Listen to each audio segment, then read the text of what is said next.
Hey everybody! Today I'm here with Shahrzad, my classmate from Dalhousie, and welcome to another episode of the Luminary Chronicles.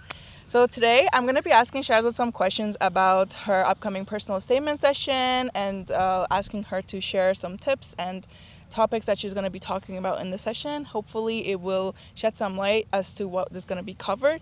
So with that said, hi Shahrzad! Hello, my name is Shahrzad Parent, and I'll be entering into third year of dental school here in Halifax at Dalhousie University.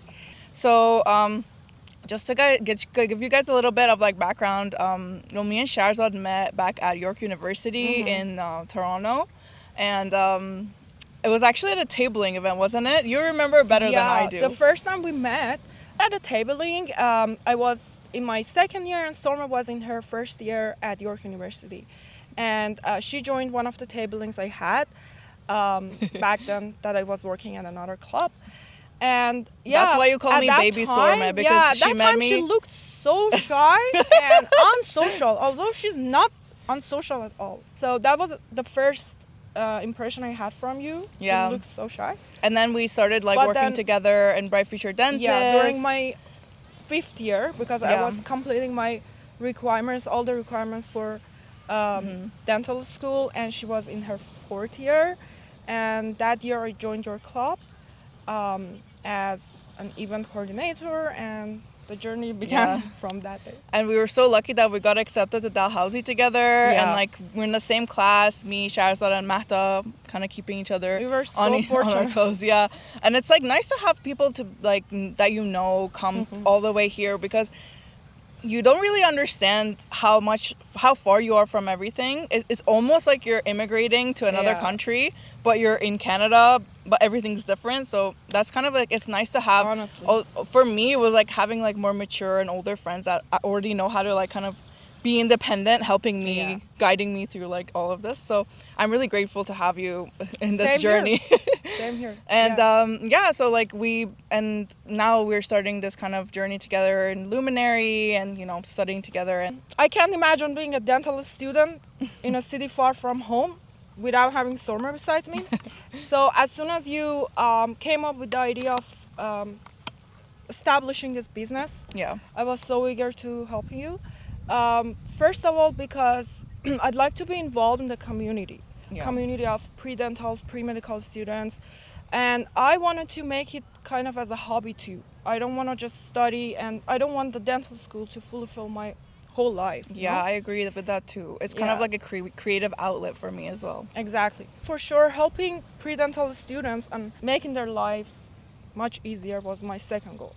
Because I know how stressful it is to at the same time study for DAT and then applying to different schools, qualifying all the requirements, writing different application steps. No, it's so complicated. And you would resonate with this too, I guess, because for me, I did come to Canada when I was pretty young, 9 years old, but there's still barriers to knowledge that we have as in first generation immigrants to how the education system works, what extracurriculars do we need, what is all this resume stuff. That's something new. So it's I'm the first generation of my family, the first one in the family attending a professional school in Canada and a dental school in general. Yeah, exactly. So I had no idea, because I came to Canada when I was 18 years old.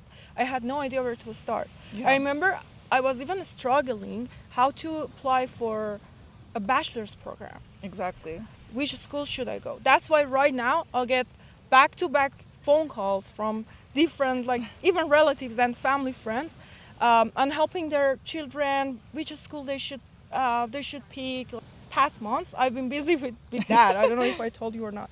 But they have got acceptances from different schools. Oh, that's awesome. Congratulations to them. Thank you. And they had no idea which schools they should attend. Yeah, exactly. If they want to get into a dental school or medical school, whatever.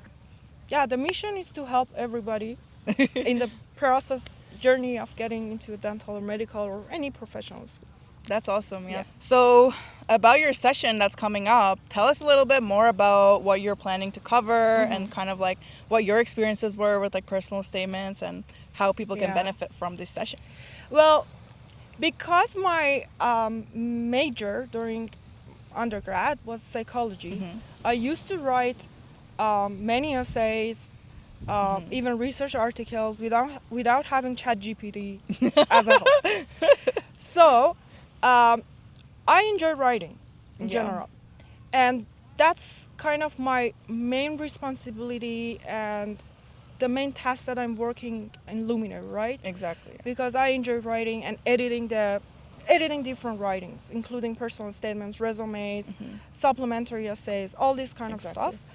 And she's the girl to go to, because even for my personal statements and stuff, she'll like go through it. I don't know what kind of lens you have. You're like, you go through it and it's like, oh, there's a comma missing, there's a space extra. Like, why are you so in detail? I don't know. Like, that's always you're my go-to for like spell checking, and also not spell checking, just like finalizing everything, because like I'll just have an idea, but I won't write it properly. So it's like, that's because I have OCD, first of all, and second of all, English is my second language, so I had to learn it more systematically. So that's why I can't even overlook a comma or whatever. But yeah, personal statement is my favorite point of working and helping students, especially because I do feel that that's one of the application steps that students struggle the most with, because writing is not everybody's favorite overall. Yeah, the strong suit, not mine. Yeah, exactly. So, and also, I was getting some personal statements from my friends and my other students before even helping in your community, like in your club. I was getting them back to back, asking for feedback, like a feedback as a student, as a peers of them, not as a mentor. And I noticed that there were so many issues happening, like so many repetitive issues that every student was facing, you know. That's why I came up with a template. I call it a magic template that helps the students to organize their thoughts better. For example, it starts with a brainstorming, and then it walks you through all the steps that you need to do according to the brainstorming points you have, the experiences, the soft skills. And in case that you get confused in the middle of writing everything, it helps you to get on track better and easier. That's why I came up with this workbook and the magic template, and I'll be giving all the students that are gonna join the session this complimentary workbook. That's also awesome, it costs $50. Yeah, it does. If they want to buy it out of the session, and if they don't want to attend the session, they can of course buy it on our website. I'm understanding this properly. This workbook is gonna be kind of setting them up to also be able to register with for sessions with you. So it's gonna kind of like them be setting up the personal statement, and then they can also like come to another session with you to like edit it has more. 5 different steps. The last step is editing and refining. Yeah. And in that case, like if you're in the last step, or if you find yourself in the last steps, let's say in 2 months from now, then I'll be there to help you refine everything and finalize your personal statement. Yeah, exactly. And you know, just as a side note, we do also have some brainstorming sessions that students can sign up for if you are kind of going through this worksheet and still a little bit stuck.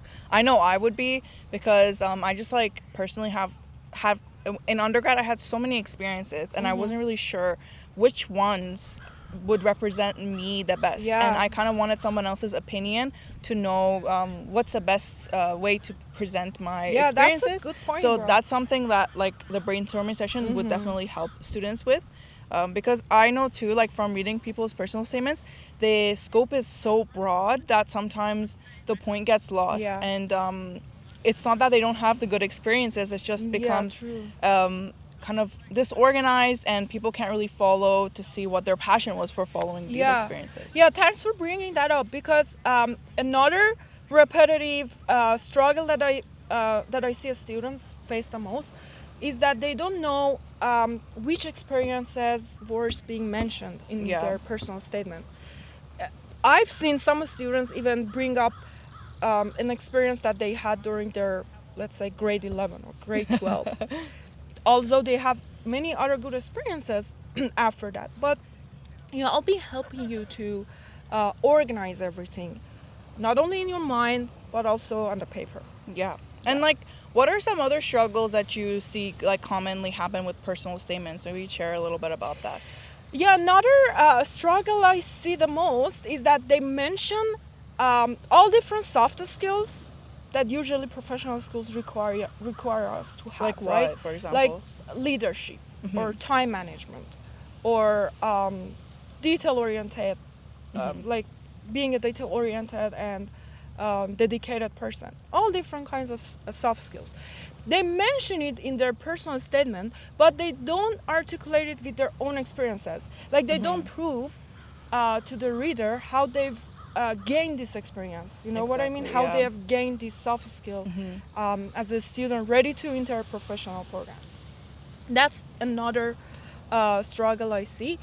And also being too vague and not as specific. Yeah. Like mentioning like throwing a ball without completing all the, like they have done many stuff and many experiences in their lives, but they don't mention it so that the reader believes it, or they don't make it specific to themselves. They don't make it personal to their lives. Yeah. So it sounds a little bit like generic, or it's Exactly. like Yeah. just sounds really impressive or like robotic in a way. Yeah.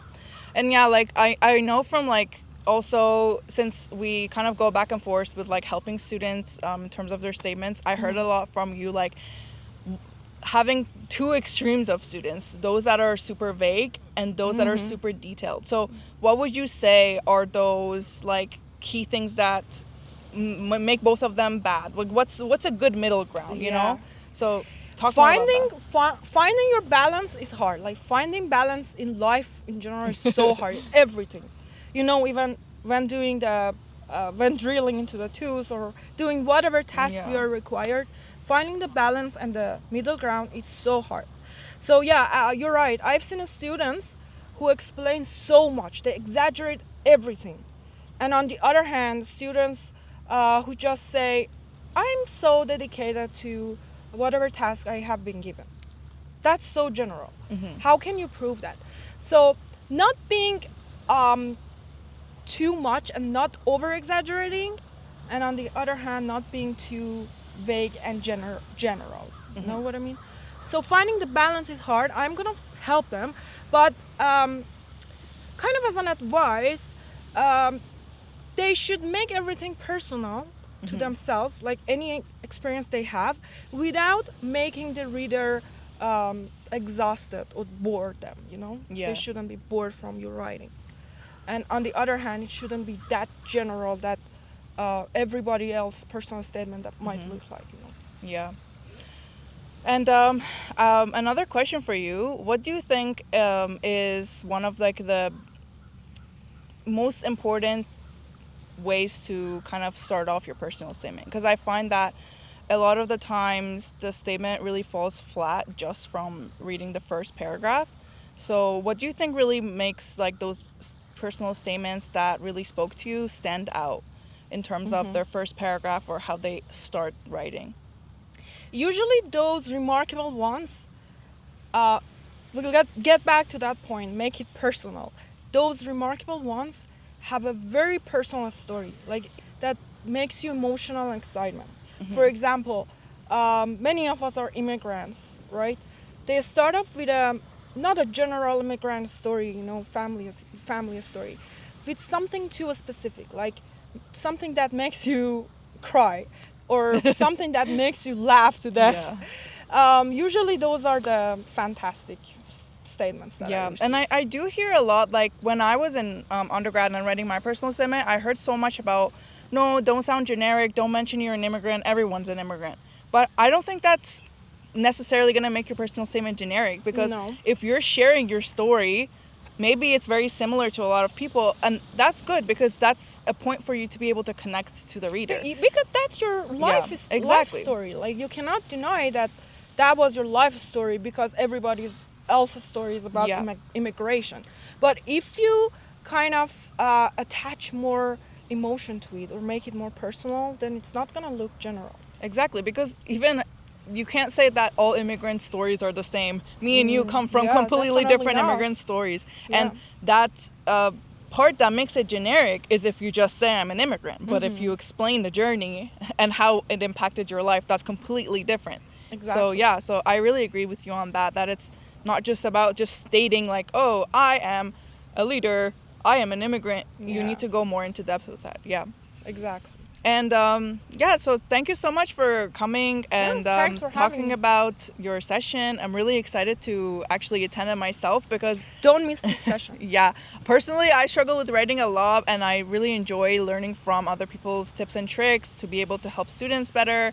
And not that I'm a terrible writer, but that's always been my Achilles heel, you know? So Yeah. that's something that I'm really personally looking forward to learning. You better stick to interview sessions. Students need you the most for interview preparation. Yeah, I can chat people up pretty nicely, Yeah. but I can't really text people up. Like, I don't know, riz it with the writing. I can't do that. Riz it with the writing. You see, that one's a good one. That goes well. But yeah, thank you again, and Oh, like thank you. looking forward to seeing you at the session. Thank you, everybody.